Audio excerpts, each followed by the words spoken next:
Hello, my wonderful, beautiful friends. Guys, welcome back to r/EntitledPeople, where people truly believe that only they matter in this world, nobody else. And in this episode, two women learn that it's not all about them when they call the police on OP. Guys, as always, the stories are gonna leave you shaking your heads. I hope you enjoy them, and do hit that subscribe button for future tales.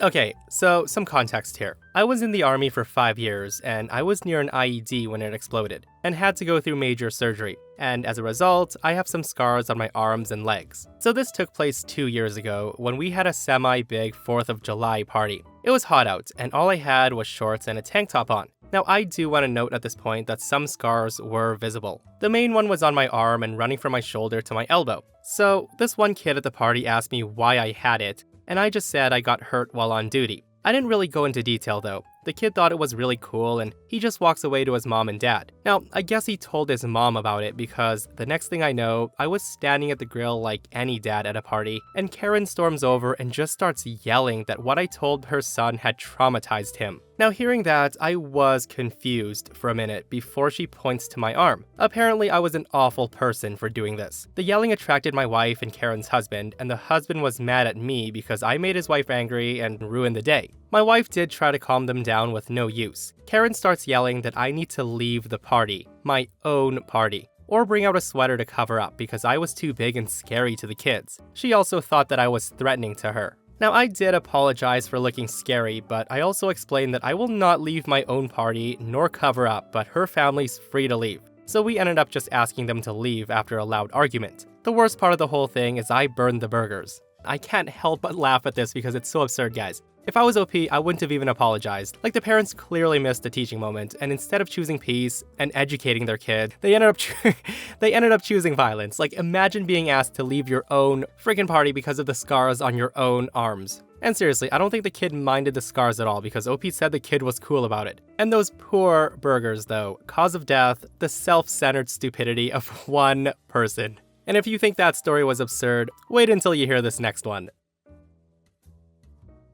On this day, I was on a 14-hour flight that was only half full. There were storms recently prior to takeoff, so almost all connecting flights to arrive at the airport were late. This meant I had a whole 3-seat row to myself since those flyers did not make it.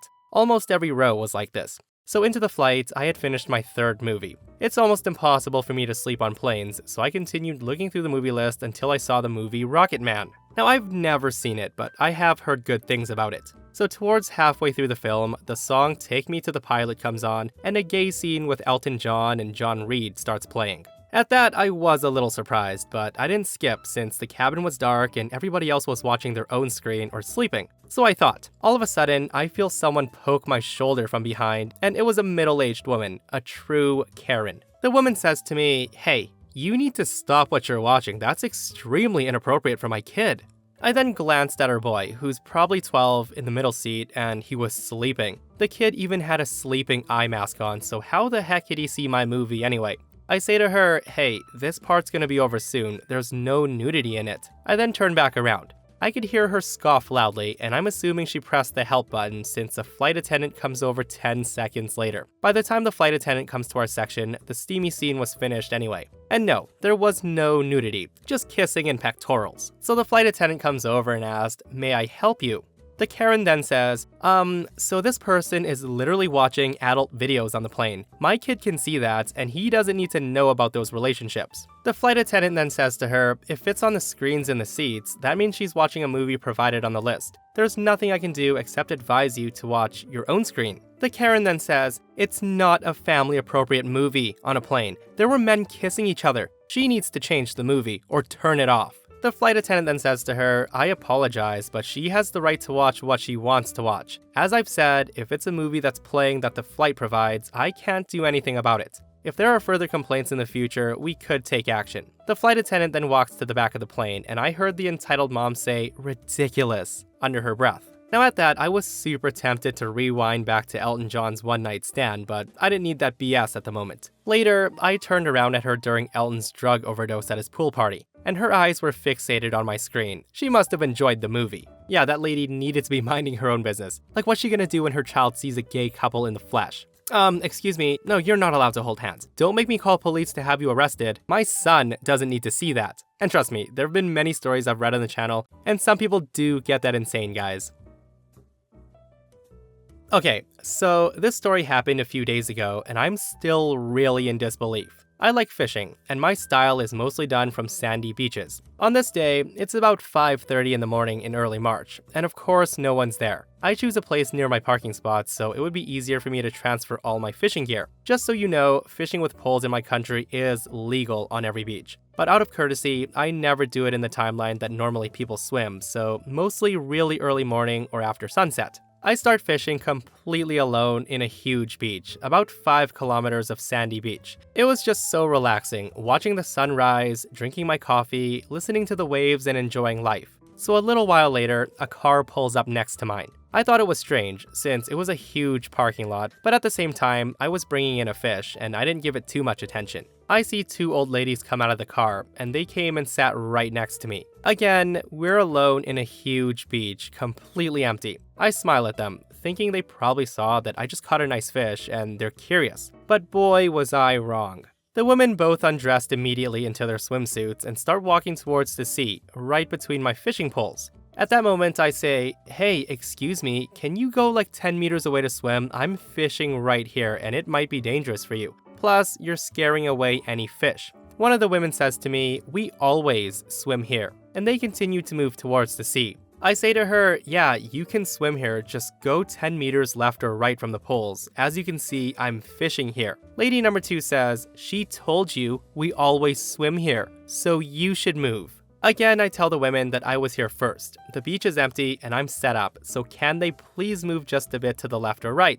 Lady number 1 says, "You should not be here. This is where we swim." And they continue going into the sea right between my poles. I look at the women as they go in. I didn't want to escalate the situation, so I start to roll in one of the poles and plan to move away from them. Now, before I manage to finish the first pole, woman number 1, who's in the sea, of course swims a little too close to my line, and I guess it startles her or something, and she starts screaming. And I'm thinking, there goes my relaxing Sunday morning. They both come out yelling at me that they could get hurt, and they'll call police because it's illegal for me to be there. And so they do. The whole time while police were on their way, they were harassing me and screaming that they can't wait to have me thrown in jail for not obeying them. I told them I warned them that I was fishing and nothing really happened, but they were having none of it. About 10 minutes later, the police arrive. The 2 women run to the officers as soon as they parked and start yelling. I follow them to tell my side of the story. Officer number 1 asked, "What seems to be the problem here?" Lady number 1 says, "So this man was fishing here while we were swimming, and I almost died because of him." Her friend chimes in and says,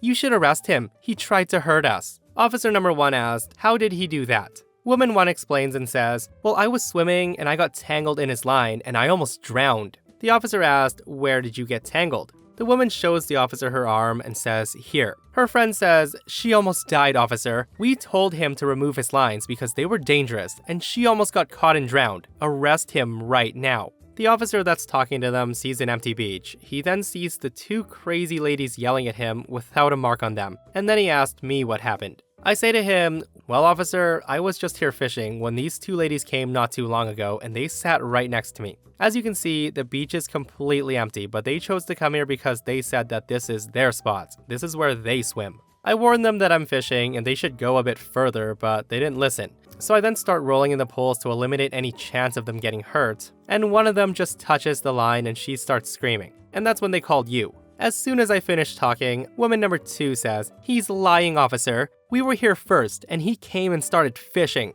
Now what happened next, I never thought would happen. The officer asked which one's my car and which one's the old lady's. As soon as he said those words, the one lady shouted, "Officer, he's also parked way too close to my car. You should give him a ticket." I then point out which one's my car and he goes there and places his hand on the hood. He then proceeds to touch the old lady's car. He then returns to us, looks at the 2 women and says, "So you said you were here before him, yet your hood is still warm to the touch while his is cold. Do you know that it's a criminal offense to accuse someone falsely?" At that point, both ladies looked shocked. The officers told me that I could go back to what I was doing while they dealt with the 2 women. The women were told to stick around for a while longer and they looked terrified and complied. You can see the shame in their eyes, and I'm smiling because it could have been such a different outcome. In the end, I saw the women get handcuffed and put into a police car.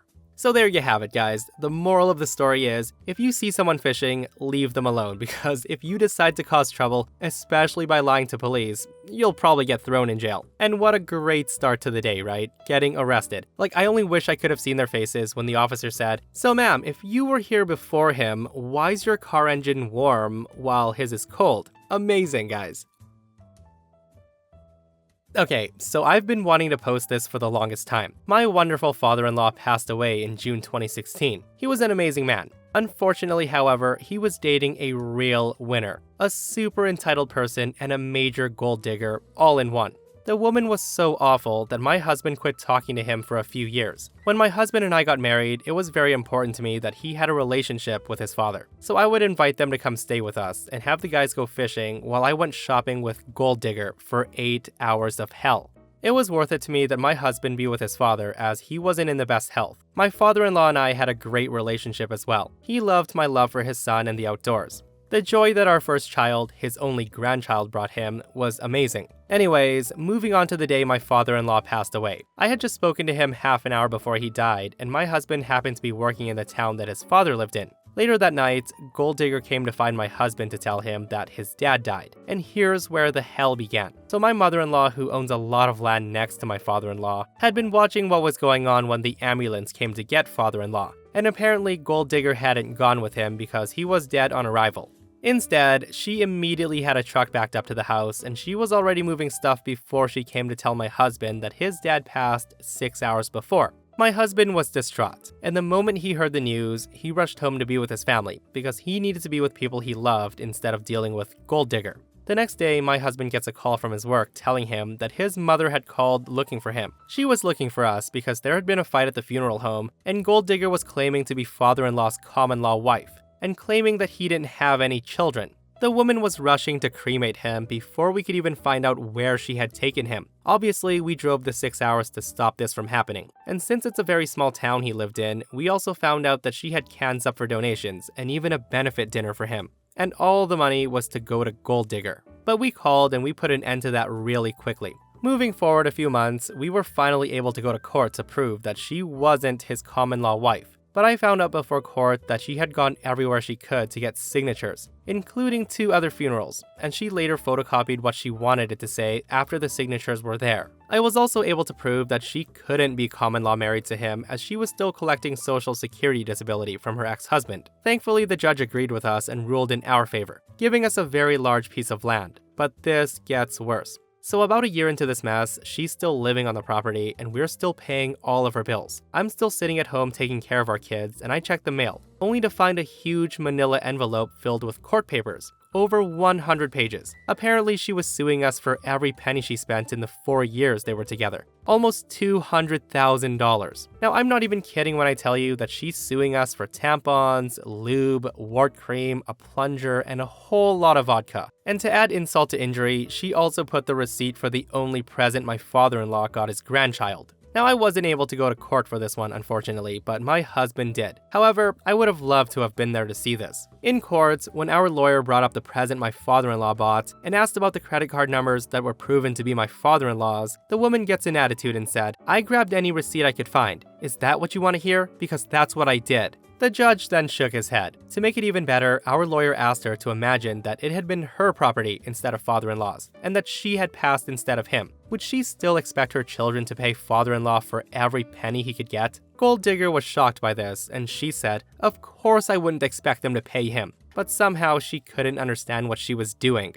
Still, our lawyer left the courtroom very confident that we have nothing to worry about. But it's been 9 months, and we still haven't gotten a ruling on it, even though the judge tore her a new one in court. Now, I'm not sure what's taking so long, but our lawyer is still very confident. In June, it'll be 2 years. As I've said, I wish I had a good ending, but she's still on the land and we're still paying her bills. The woman's driving stolen vehicles, she's cut down trees without permission, and we believe she's stolen at least 35 guns, which is a felony per gun where we live. And I'm sure someone would love to hear about this crap. I've been a very patient person so far, but that's only because I know that karma's a real bitch and I'm not stopping until she's in prison. Well, doesn't that sound like a lovely woman, right? And as OP said, Dad scored a real winner there. So OP does come back with a juicy update, and here it is. Oh boy, do I have an update for y'all. We went to court September of 2018 for the $200,000 lawsuit, and we still haven't gotten a ruling. The woman has continued to live on our property, and we have continued to pay her power bills. She's cut down another tree on top of it, and it fell on the roof of the house. It broke a porch and chimney and of course the skylight. We've called the cops for her driving stolen vehicles that were unregistered and uninsured. And the sheriff went out there and apparently said he would arrest her next time she was caught driving them, but that did not happen. So there wasn't much of an update until today. So today, while I was helping my best friend, I get a phone call from the guy looking after the property. Now, I only usually get phone calls from him to inform us of stunts she's pulling, but not today. Not this phone call. So the guy calls and asked if I heard anything weird today, and of course I said no. And he said the neighbor told him that Gold Digger is no longer alive. I wasn't sure if I should believe it or not, and I felt really guilty for feeling a sense of relief had it been true. As soon as I get off the phone with our friend, I attempted to call my husband and he didn't answer. So I hang up and call the sheriff's department from the town the property's in. I asked them to do a welfare check just in case it wasn't true, or even if it was, to see if she needed medical treatment. They transferred me to the deputy and he informed me that the family had been notified that she was deceased due to a self-inflicted gunshot wound. The relief was real for sure, until I was told that we have another problem to deal with now. I was informed that there's another man living there that we're unaware of.